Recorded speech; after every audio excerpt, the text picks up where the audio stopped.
बॉलीवुड की famous heroine 80 और 90 के दशक की रेखा उमराव जान बनाकर पर्दे तक लाने में डायरेक्टर मुजफ्फर अली ने बहुत स्ट्रगल किया था। एक वक्त था जब बजट की कमी से ये आइकॉनिक फिल्म ठंडे बस्ते में जाने वाली थी, मगर इसे लखनऊ के शाही परिवारों ने बचा लिया। आइए हम बताते हैं इसका असलियत किस्सा। जून का महीना वैसे तो बेरहम गर्मियों के लिए बदनाम है, मगर इस महीने की शुरुआत के साथ भी क्लासिक हिंदी सिनेमा के फैंस के दिलों को ठंडक देने वाली खबर भी आई है।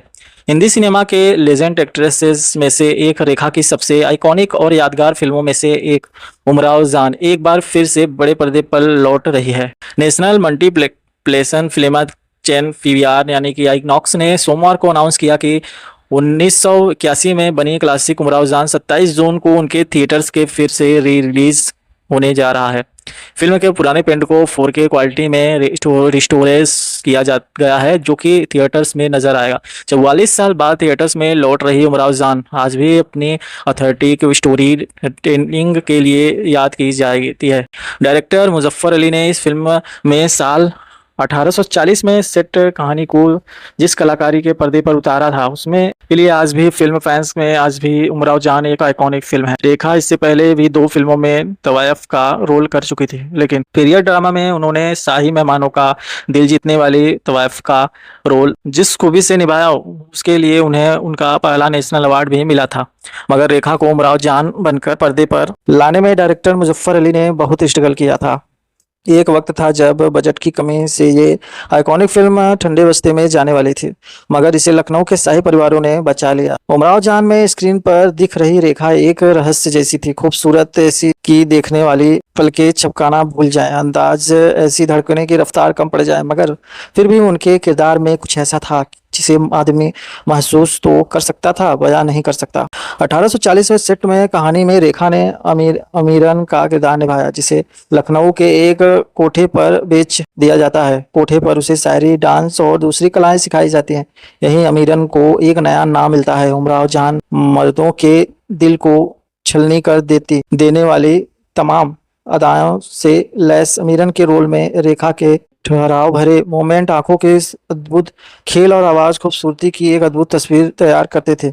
उमराव जान के डायरेक्टर मुजफ्फर अली ने रेखा द अनटोल्ड स्टोरी किताब के लिए बात करते हुए कहा कि फिल्म में रेखा की सबसे स्पष्ट खूबी वो थी जो उन्हें उनके अपने पास्ट से मिली थी। उनके आंखों में टूट जाने का और फिर खुद को समेटने का अनुभव झलकता था। जिंदगी लोगों को झिझोर देती है, और अगर उनके अंदर एक आर्टिस्ट होता है तो वो इन प्रक्रिया में और चमक उठता है। रेखा के उमराव जान बनने के बैकग्राउंड में कहीं पर अमिताभ बच्चन के साथ उनकी अधूरी लव स्टोरी भी दिखती है। डायरेक्टर मुजफ्फर अली ने बाद में एक इंटरव्यू में अपने फिल्म मेकिंग प्रोसेसन के बारे में बताया कि वो सब कुछ पेंट किया जा करते हैं। किसी पेंटिंग जैसे खूबसूरत उमराव जान में रेखा के किरदार को 1840 के हिसाब से लुक के देने के लिए अली ने ऐसी ड्रेस और गहने इस्तेमाल किए थे जो उस दौर के शाही लोगों की एकदम याद दिलाते थे। इन गहनों के पीछे भी एक अलग कहानी है। लखनऊ से कुछ ही दूर कोटवार नाम की एक जगह है, अवध की रियासत, जिनकी राजधानी बाद में लखनऊ हुई।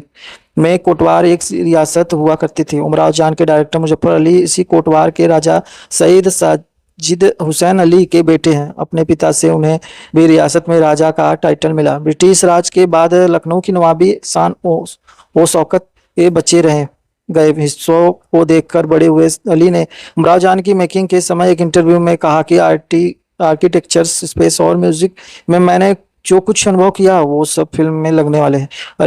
अली लखनऊ के लिए अपने थे, और जब उन्होंने फिल्म बनानी शुरू की तो वहाँ के शाही परिवारों ने उनके पूरे मदद की थी। इन परिवारों में अली को ड्रेसेस और गहनों के अलावा कई और ऐसी चीजें जो 100 साल से भी ज्यादा पुरानी थी। फिल्म में सेट पर एक बातचीत में अली ने कहा था वे मुझे ऐसी भी चीजें दे रहे हैं जिनके लिए उन्होंने सत्यजीत रे को भी मना कर दिया था।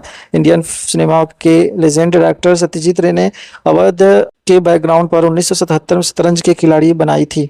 मुजफ्फर अली की पहली फिल्म गमन को तारीफ तो बहुत मिली, लेकिन बॉक्स ऑफिस पर फिल्म नाकाम रही। अली के दूसरे प्रोजेक्ट में उमराव जान का विजन और स्केल जिस तरह था उनके हिसाब से फिल्म का बजट अच्छा खासा होने वाला था। ऐसे में फ्लॉप फिल्म देखकर आए डायरेक्टर के लिए उमराव जान जैसी फिल्म के लिए प्रोड्यूसर खोजना यकीनन मुश्किल रहा होगा। बताते हैं कि बजट की दिक्कत के चलते एक समय उमराव जान को ठंडे बस्ते में डाला जाने वाला था, लेकिन फाइनली बात बनी और फिल्म पर काम शुरू हो गया। हालांकि बजट को कंट्रोल में रखते हुए फिल्म बनाने का तरीका यही था जो अली ने अपनाया। लोगों ने जितनी मदद संभव हो ली जाए। कहा जाता है कि रेखा ने जो ज्वेलरी पहनी थी उनमें शाही परिवारों और दूसरी जगहों पे आए गहनों के अलावा उनकी अपनी ज्वेलरी भी थी। इतना काबू करने के बाद उमराव जान का बजट लगभग 50 लाख रुपए बताया जाता है। 80 के हिसाब से अच्छा खासा बड़ा बजट था। लखनऊ के नवाबी दौर के आखिरी हिस्से की बड़ी खूबसूरत से पर्दे पर उतारने वाली उमराव जान के बनने में खुद लखनऊ के लोगों का भी बड़ा हाथ रहा। 2 जनवरी 1981 को थिएटर में रिलीज हुई उमराव जान न सिर्फ हिट रही बल्कि इसे जमकर तारीफ भी मिली। फिल्म के लिए रेखा के अलावा खयाम बेस्ट म्यूजिक डायरेक्शन में Asha Bhosle best female backup singer और मंजरू जूर बेस्ट ऑफ डायरेक्शन का भी नेशनल अवार्ड मिला।